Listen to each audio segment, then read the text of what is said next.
Emily, do we still have members of the public there, or is it just planning commission now? It is just planning commission. In the room. Yeah. And staff. And And staff. Um, Ruben, you're welcome to stay on this public meeting. Yeah.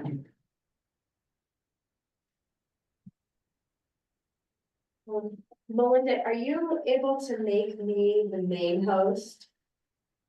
Well, I am the main host. But Melinda's not on here anymore.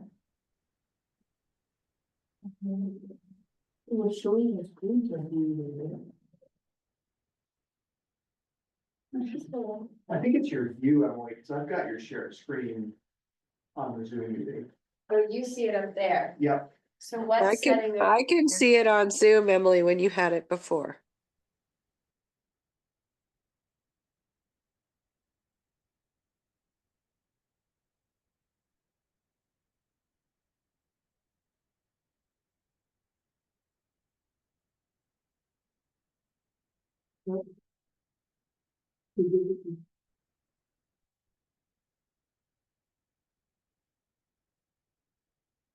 Before there used to be like a side by side thing.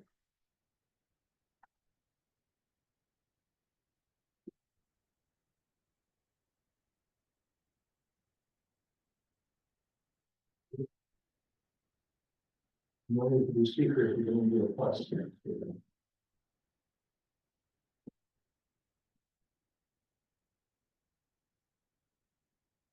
You're not currently sharing it.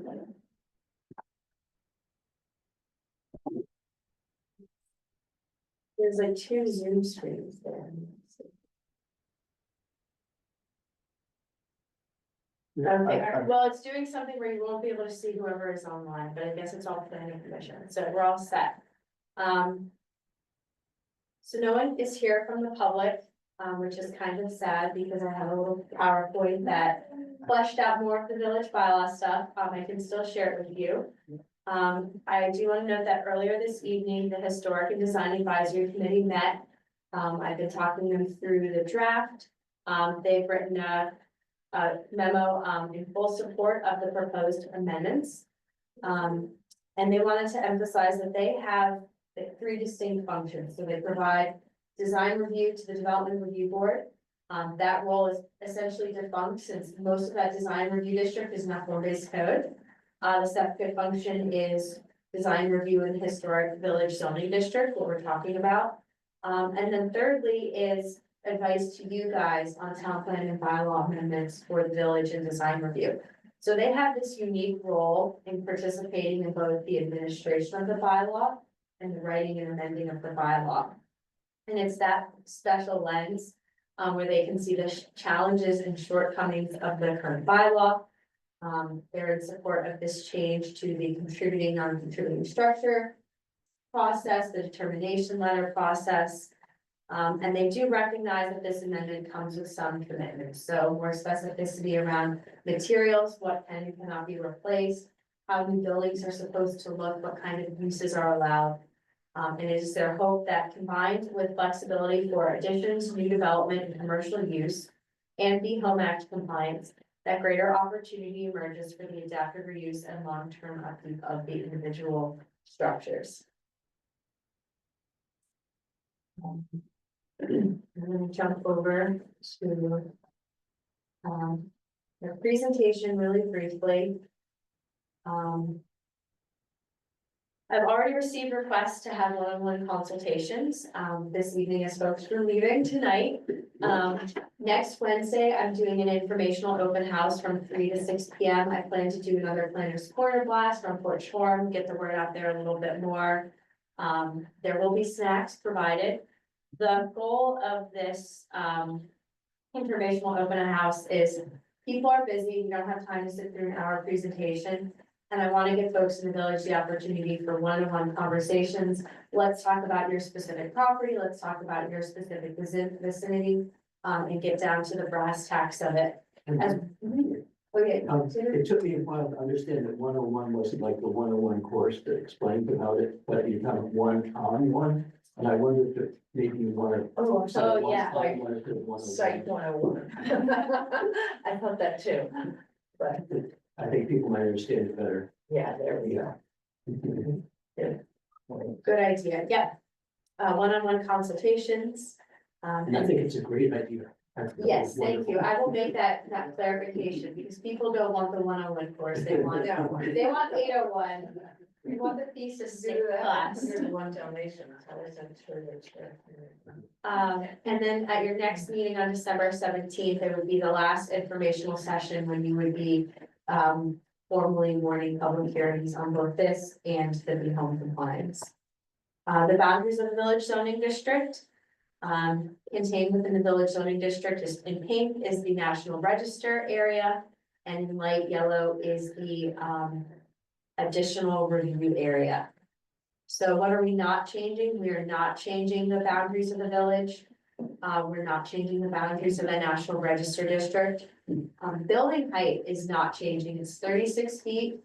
The Be Home Act stuff gives us that extra story. That's already in state law. And in fact, building height might get a little bit lower, because we're measuring from existing grade, not finished grade, so. Some properties might lose a couple feet of wiggle room. Oh, yeah. Hopefully it hasn't. There we go. Yep. Density greater than, for parcels greater than 2 acres, is not changing.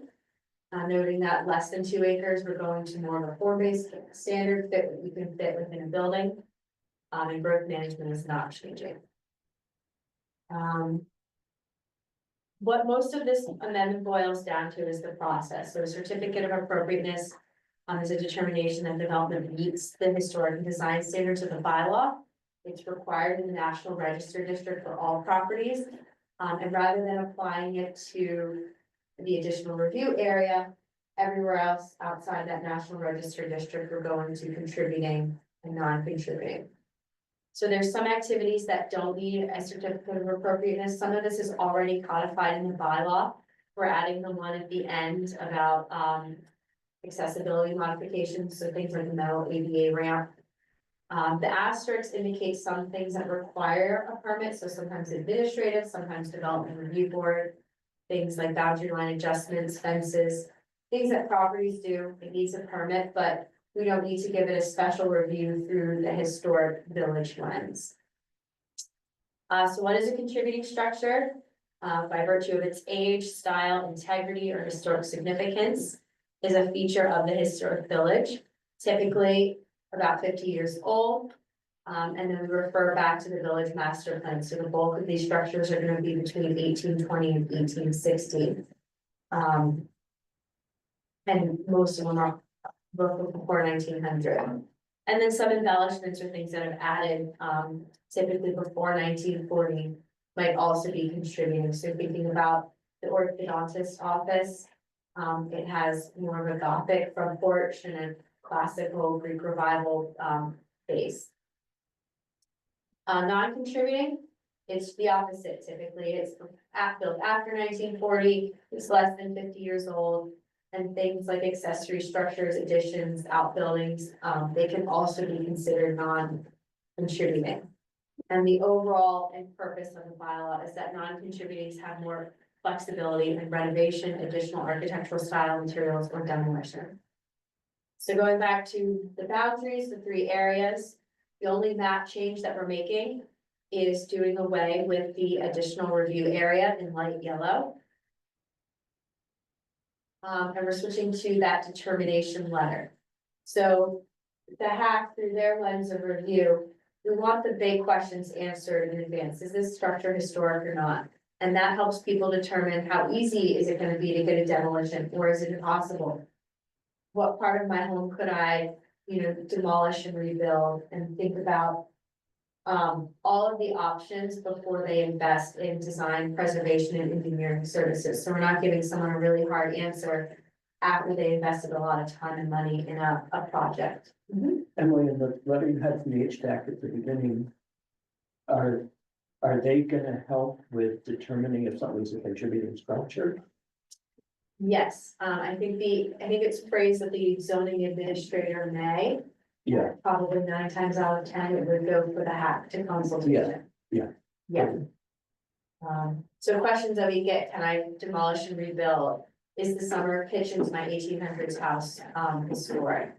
Do I need to treat my modern home like a historic structure? So we hear horror stories of the past in the village where, you know, it's a modern house or modern, let's say it was built in the 80s, and you have to put in true divided light wood windows. Well, why? Why can't I do a fiberglass or a vinyl product?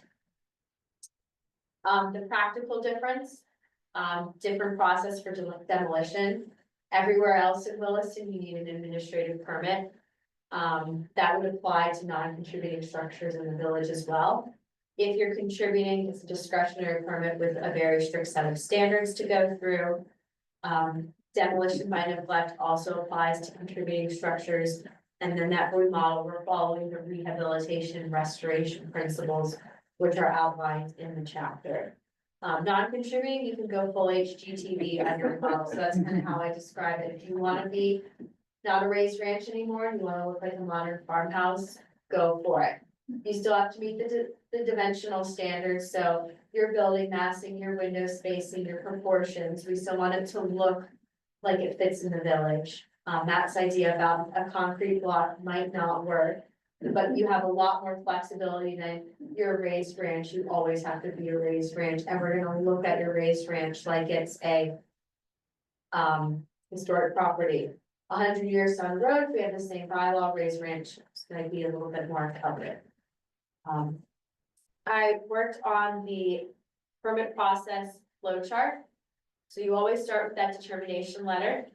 And then it matters if you're in the historic district, you go, all properties in the historic district need that certificate of appropriateness. If you are contributing property, you're also in that same category on the left. Noting that some things are exempted from the certificate. If you're not in the historic district, if you're not contributing, then you don't need a certificate of appropriateness. And then you funnel down to the basic permit threshold. So we're treating all properties for administrative and discretionary permit thresholds. We're treating all properties the same as they would be in other parts of the town. They just go through design advice from the historic committee. The table of contents and applicability. So there's 14 sections to the chapter. Each section begins with an intent and applicability standard. The 2 sections that are highlighted in blue, demolition and demolition by neglect, those apply to contributing structures only. Green is the standards for non-residential uses. And I want to make that little thing go away, but I don't want to. Move it to the corner. There we go. Single one. Emily, Green this is really nice. This is helpful. Oh, thank you, Sheila, thank you.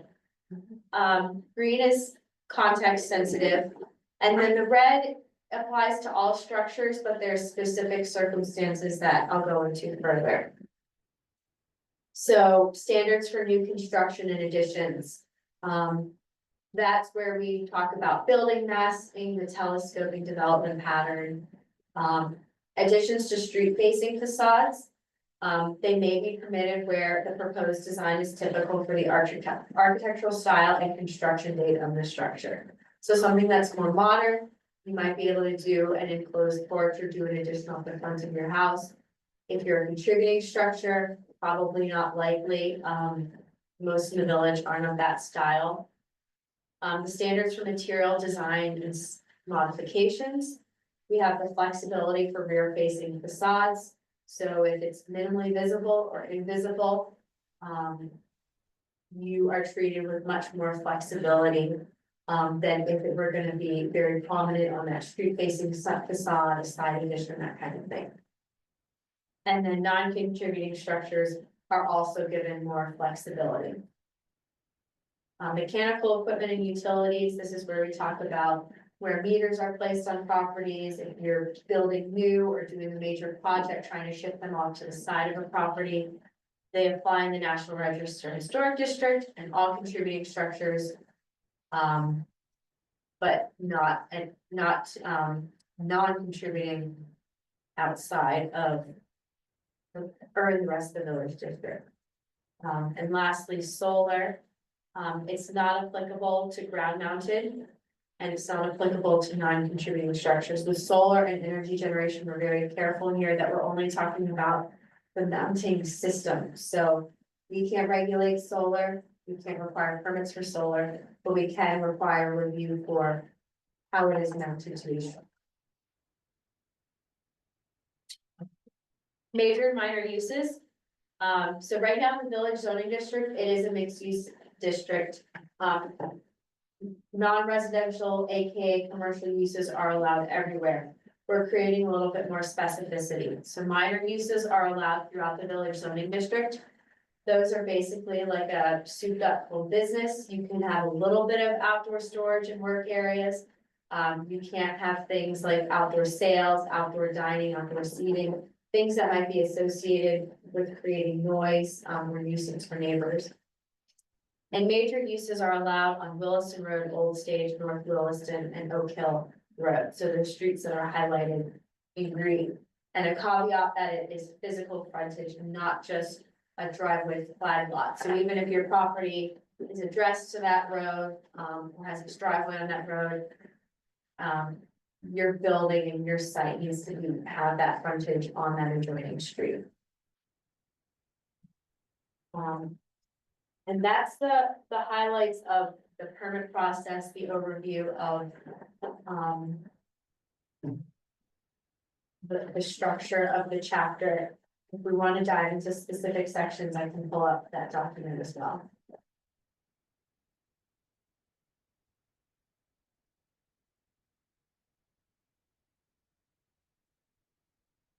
Curious about. My favorite, Oak Hill Road. I guess. I'm kind of confused about. Like. So a major use, what, can you give me some examples of that? Yeah.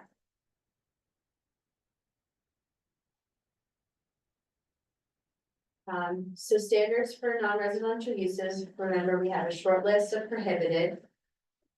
Short list of prohibited components, so things like drive-throughs, loading docks.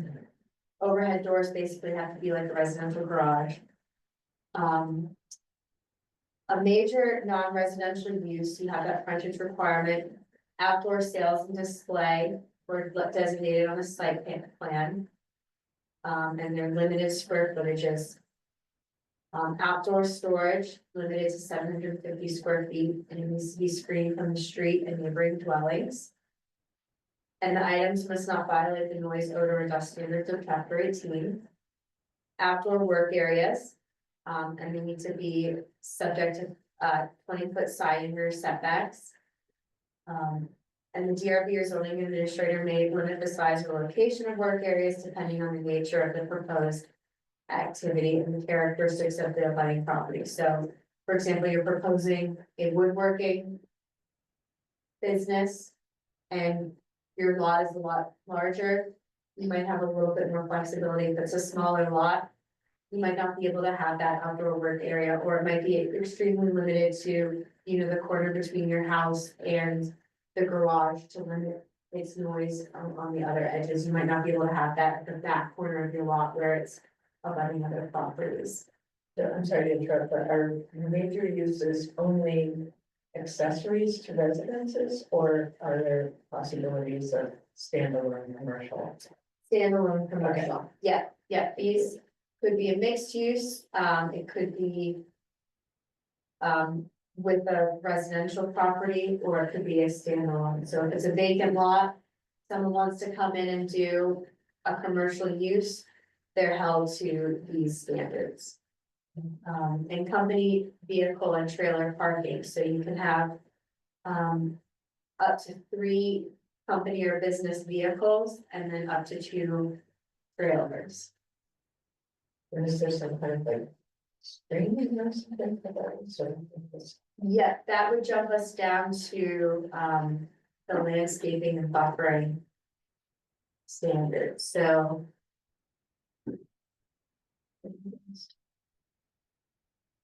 Um,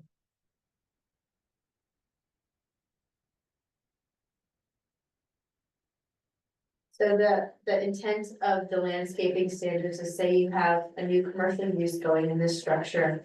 They're proposing a parking lot and say it includes that outdoor work area. They would be required to do their landscaping planters where it's gonna have that impact. That back corner of the lot, there's not gonna be headlights shining into anybody's home, so buffers might not be needed in that back corner area. Parking lot screening to abutting properties. A right of 4 or more spaces must have a fence along the parking lot perimeter to prevent headlights shining into adjacent structures or backyards. Planted on the exterior side. And then there's a couple caveats, so say, for example, you're proposing your parking lot, but it abuts a forested wetland. And the nearest home's more than 100 feet away, and you might not have to do that fence. But 9 times out of the 10 in the village, we're anticipating a fence along those parking lots. Yeah. Outdoor storage dining work areas associated with a non-residential use where an outdoor storage work area dining area is proposed, the screening fence shall be provided. Except where it's proposed, achieved by an existing or proposed structure on the subject property. So you can orient your parking lot, maybe there's an existing garage. You can have your headlight glare shine onto that garage, try to mitigate the need for a fence. And then there are some design standards, so it shall be 6 feet tall and opaque.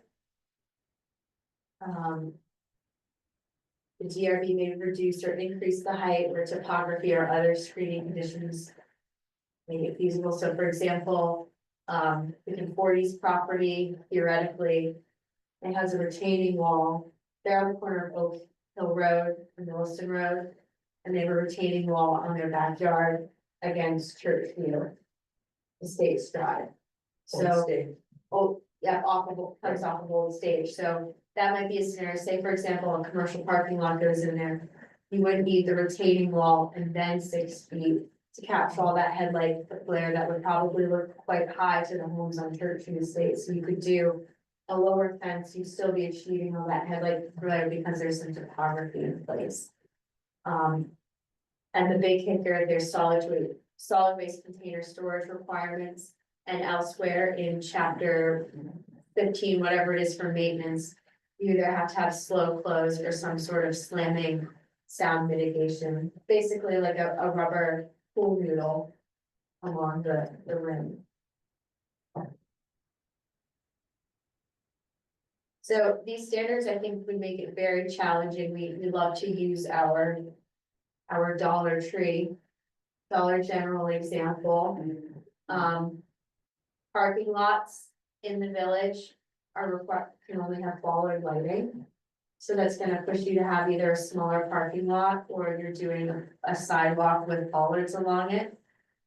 We prohibit the preferred materials like EFS, and a couple other things that traditional big box stores like to use. And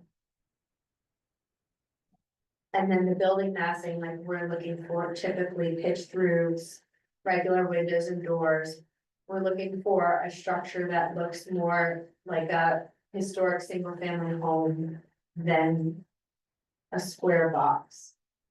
That would theoretically, you could have a Dollar General that would want to do that, but it would be very hard and it wouldn't look like their pro forma model. Like the one in Madison County that looks like a farmhouse, but it's One there. in Madison County when you're driving through it, it's like a farmhouse, it's like red like a barn.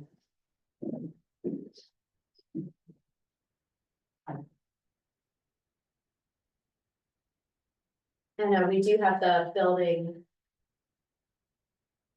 size limitation, so that lives in 42.5 dimensional standards, so your maximum building footprint Primary building mass adjacent to a public way, 2,000 square feet. Telescopic building footprints may be larger where they're comprised of distinct masses up to 6,000 square feet.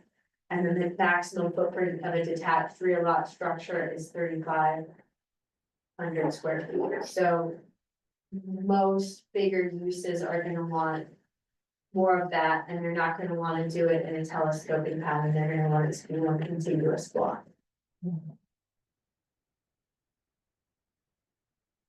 In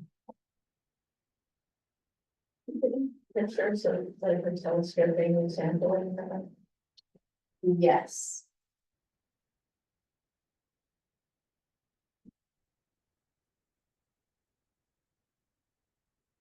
Still learning this new chapter. Went by it, I'm gonna be going away again.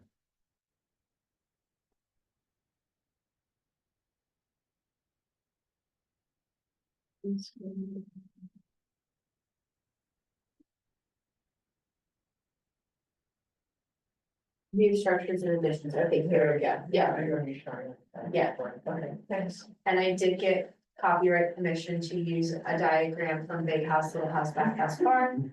Not sure if the Homes probably did that, but I'm not gonna tell. A key thing to note, and what I do include in this, italicized text with the image is a lot of the connected farm home diagrams show the main entrance facing what would essentially be the driveway. Whereas if this were to have frontage, the big house were to have frontage on, Yeah. like say Williston Road was right here, that entryway would be turned 90 degrees. And then our examples talk about that as well. For example, this example of an incorrect addition in the bottom image, it wouldn't be bad if the whole structure was shifted 90 degrees, so if the road wasn't in that diagram. So it's thinking about telescoping away from the road and not having a larger mass along the road dwarfing the existing. And then our diagrams get into massing, so thinking about number of ridge lines in the roof, how many different dimensions are coming out of the structure.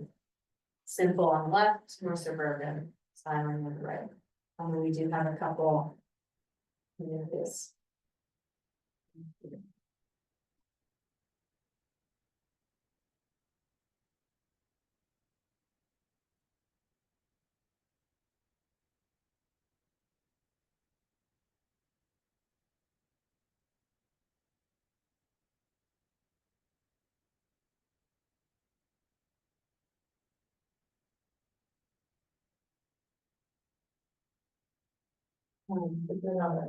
Yeah, for sure, very exciting to get to. Yeah, hopefully some neighbors come out to my open house next Wednesday. I was gonna email folks before Thanksgiving. I felt like that was rude, so I'm gonna email them this week, individually one-on-one to touch base with people who are really participatory during our initial public process.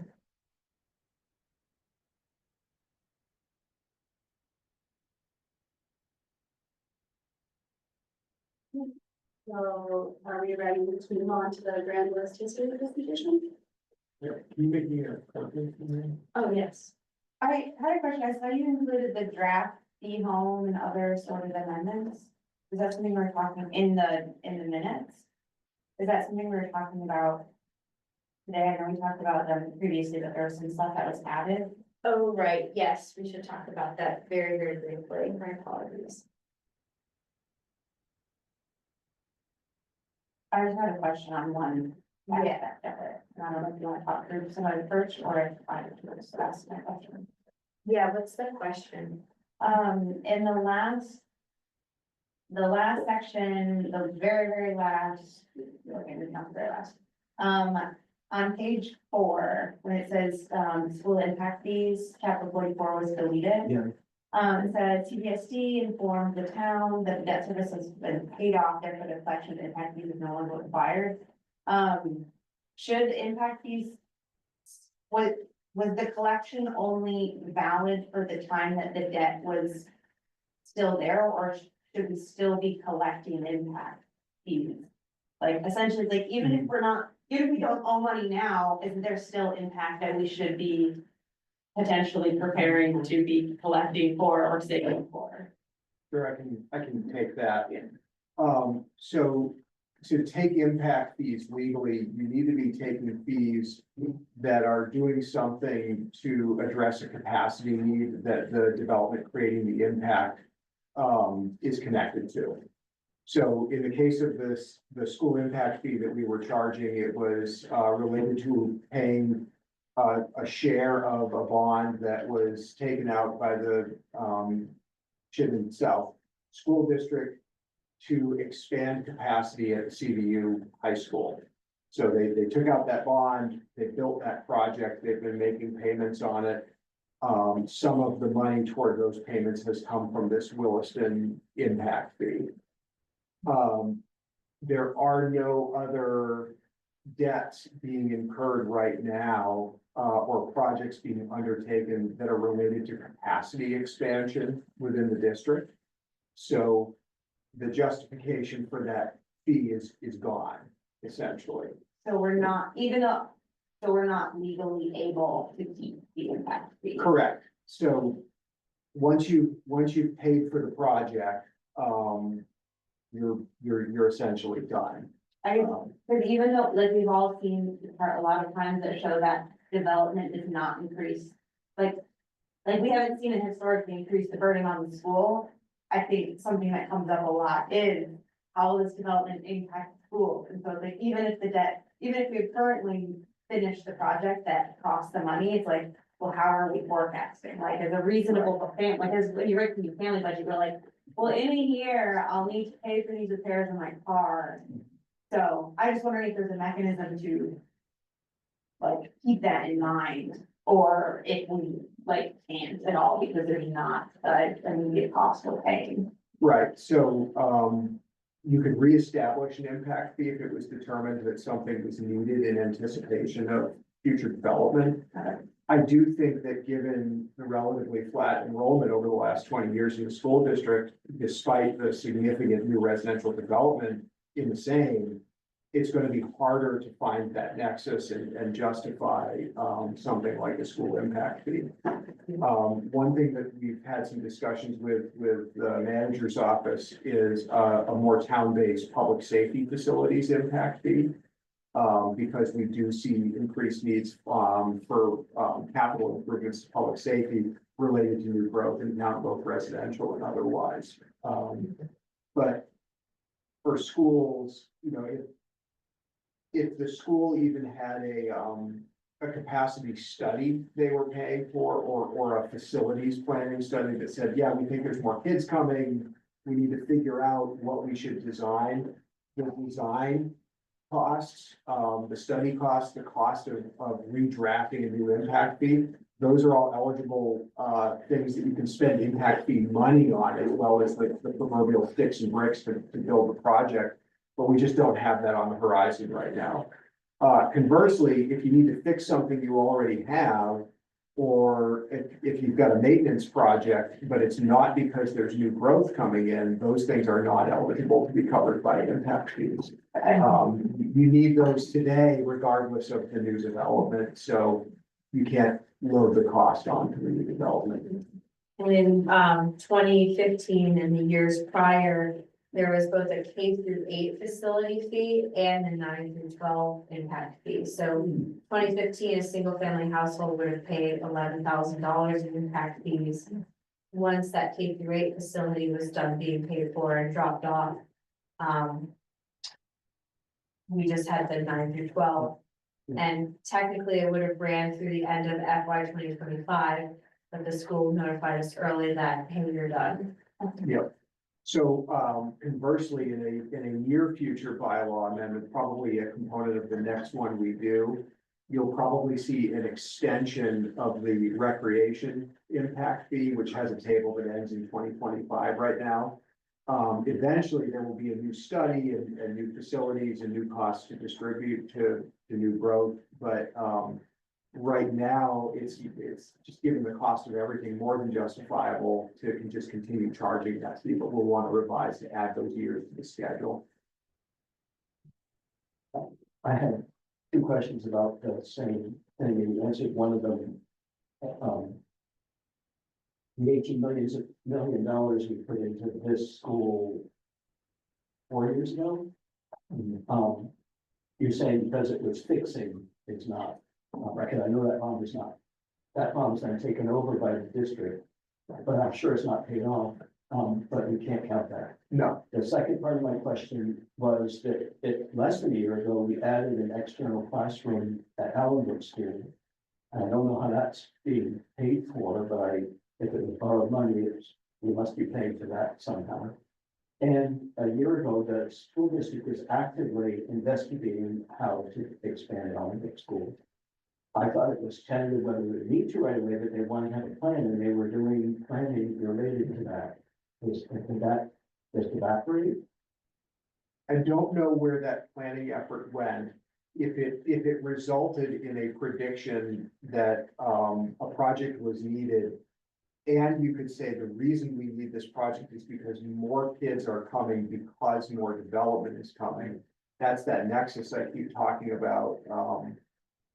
There's a Supreme Court case called Nolan, and all the planners have to remember it to pass your certified planner test that established that there has to be a nexus between the fee you're charging and the project you're doing and the impact the development's having. So you always remember Nolan, nexus beginning with N.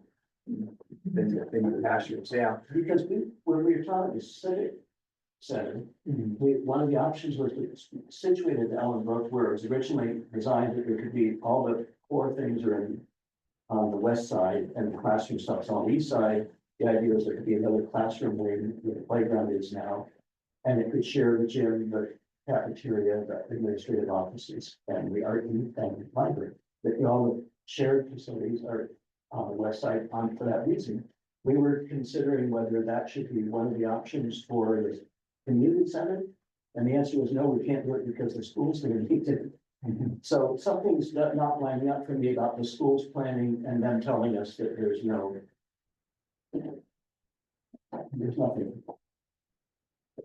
And I totally agree with you on it. Doesn't make sense that we are not. Houses bring children. And they may or may not go to the school may or may not need to be added on to now, but it adds up.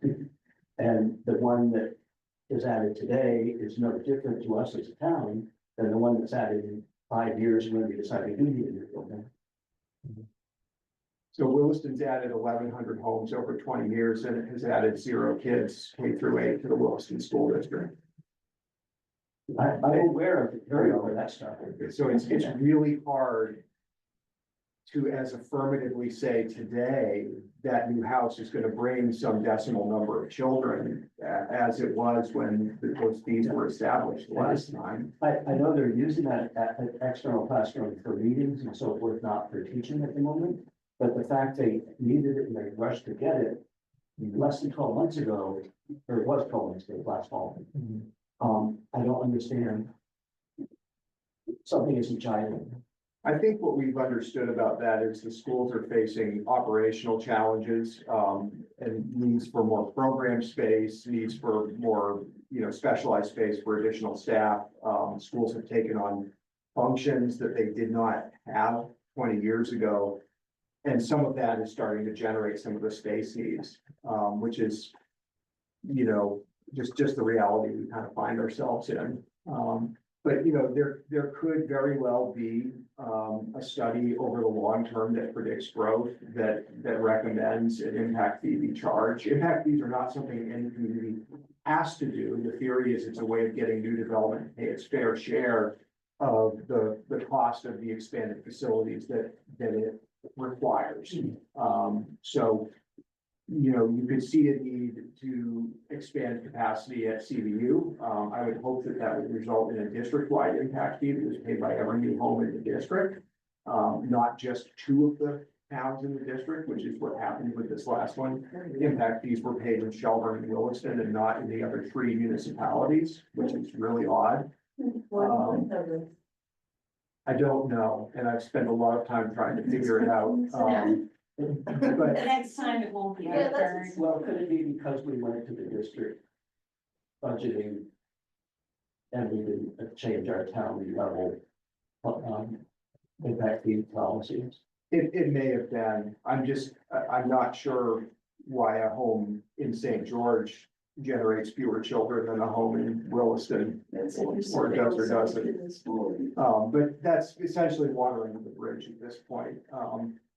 There is some interesting conversation to have if you're doing a town school, because we are part of the district now, and there are court precedents in Vermont about district consolidation means shared burden, regardless of who incurred the debt. So the $18 million dollar debt in Williston for Central School became a CBSD debt when the district's consolidated. So We made out on that part of it. probably more so than any overage on impact fee payment, but yes. Well, St. George kids used to, 90% of them used to come to this school, Yeah, as far as I know, most can do. They can, and that they number- can tuition to others. That number tended to be around 90 or 100 kids. Mhm. So Melinda, I think you're still there, if you wanna give, a little overview on some of the changes we made in the highlights. Sure. Let me share my screen.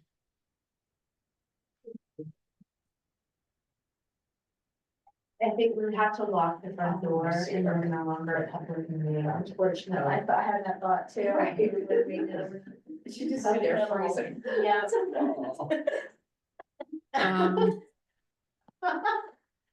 Can everybody see? Yes. Yes, Okay. So since the last meeting, we've made a few more proposed amendments. In chapter 19, we're proposing the Gateway Zoning District West maximum density be increased from 5 to 10 dwelling units an acre, and the density bonus for affordable housing or transfer of development rights be increased to 15 dwelling units an acre. That is consistent with the allowable densities in what was the Taft Corners zoning district, now the Taft Corners form-based code district.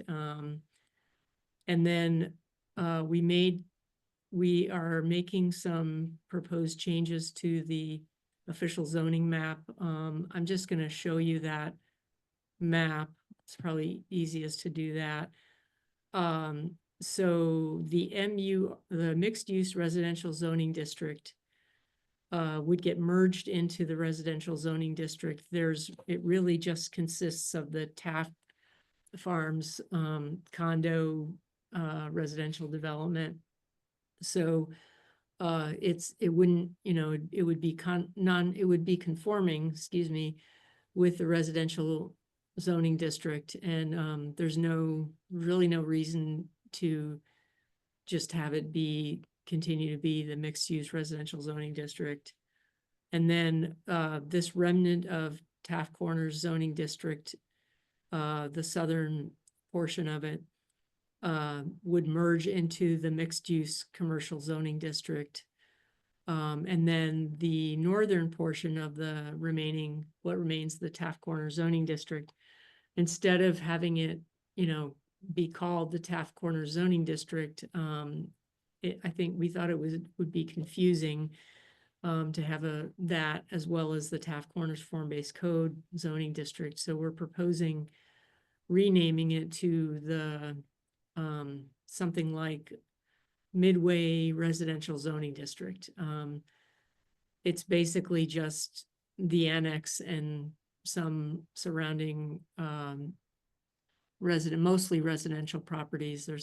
There's some, I think there's some commercial properties, but it would continue to be a mixed use zoning.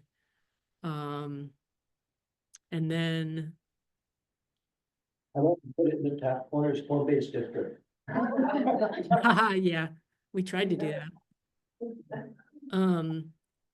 And then Okay, and then, yeah, some other amendments having to do with, the height bonuses for affordable housing, putting language in those chapters that, makes that height bonus consistent with Act 181, which allows, another floor, another story of height or 13 feet, which when added to 36 feet, which is currently allowed, the maximum allowed, would make it a maximum height of 49 feet. The mixed, Melinda, yeah, I'm so sorry. Can you just go back to the map real fast? sure.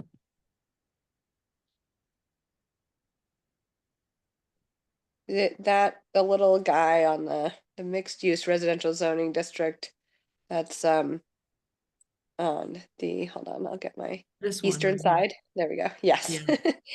That's gonna become residential. And you're saying there's nothing in there that's non-conforming now. Does that impact property values Uh, or taxes? that's a good question. I mean, I was- like doing it from a planning perspective. I just want to make Right. sure we're not. I don't think so, because all of those It's property, private HOA. yeah. It's The whole thing is. yeah. I mean, it's all residential development, and there's virtually no possibility for developing it further with, Okay, and so if it's a private HOA, they're gonna want to be residential. They're not gonna want commercial in there. well, Generally yeah, speaking. probably. Okay. Yeah. Okay, sorry, you can continue. I just wanted to make Oh, sure. I yeah, no worries. Okay. And then, let's see, mixed use commercial. We already talked about merging the southern portion of Taft Corner zoning district. And then we've talked about the mixed use residential zoning district. And then in the gateway, yeah, I already talked about that. Oh wait. Hold on. Yeah, we already talked about that.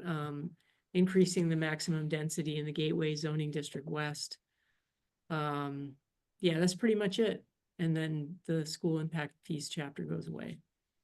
So, that's all I have to say. Anybody have any questions?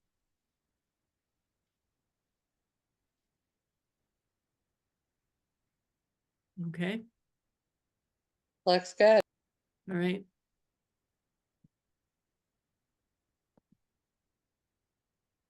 I just wanna do a time check. On the agenda, we have about a half hour worth of estimated things left, and we're, a little past 9. Is there things we can bump to the next time? Do you wanna, what are we thinking? What we could do, so first off on capital budget, I emailed everybody, the draft document today. Eric finished it today and presented it to the select board tonight or recently. I printed the cover letter, if anybody wants a print copy of that, just to bring something to distribute to the meeting tonight. Didn't plan a discussion on this for tonight. Anyway, there's quite a bit about the formatting and the way Eric runs through things here that's responsive to interactions we've had between the planning commission and select board before. So a little more on the nose, addressing some of the planning commission's concerns about conformance of the capital plan to the comprehensive plan. So that's all there is to say about that in the paper, if people want it. The Grand List History Project is a presentation I gave to the select board at their meeting 3 weeks ago, that I wanted to offer to folks here. We can do it another time. The short story and just the thing to understand is that, as properties change in value relative to one another in Williston or any municipality, that shifts the tax burden. And we're in a municipality facing a reappraisal likely in 2029 or 2030. We have a $2 billion grand list that, according to our common level of assessment, should really be about a $3 billion grand list. So if you go out and revalue anything and look for what's gone up, what's stayed flat, and what's gone down, most or a very significant chunk of that $1 billion is gonna come from the residential side of the grand list, because that's what has increased in value. So, burdens shift that way, they shift towards residential. This happened to me in South Burlington when, the reappraisal happened. You know, the U-Mall didn't gain any value. In fact, I think it lost a little bit, and houses were selling like crazy in South Burlington. So my little house is worth more, than it was on the books for, so my taxes went up. So the presentation is sort of a Williston specific look at that, looking at the numbers and the history and predicting a couple of futures. We can do it another time, but I think one of the things to understand is that the tax burden that is on your residential population, your homeowners in Williston, has been, the share that those folks pay has been relatively stable over the last 20 years, because there's a lot more homes and a lot more of those folks, and also buffered by the addition of apartment commercial over those 20 years. So we can do that in a more extensive way another time, but also if anybody's looking at the PowerPoint and has questions, I'm happy to answer them. It's a really fun project to work on. Matt, I also just want to encourage everybody to read Eric's cover letter. I really, I appreciated the changes he made. It made it much clearer to me what's going on. And it doesn't mean that it actually funds all the things that we want, of course. But it is just, it's easier to see the pieces that we are interested in the capital budget this year. So extend my appreciation to him, and also just encourage everybody, please read that. It's 7 pages, but it's very easy reading.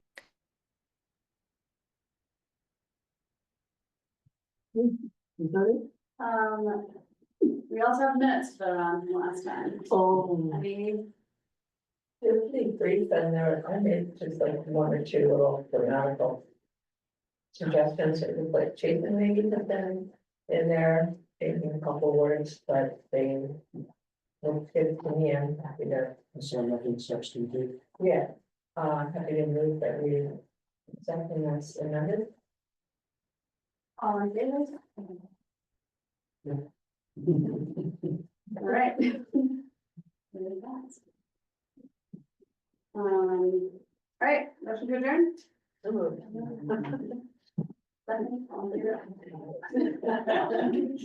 Nobody ever. Thanks, everybody. Bye. Thank you, Charlotte. Thanks, Sharon. Great work on all that stuff, you guys. Thank you.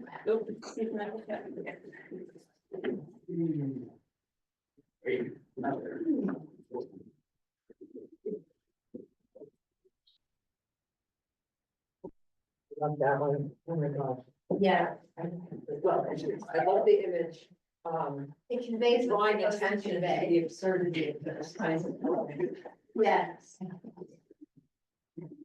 There used to be a website. Interesting. Where it's called.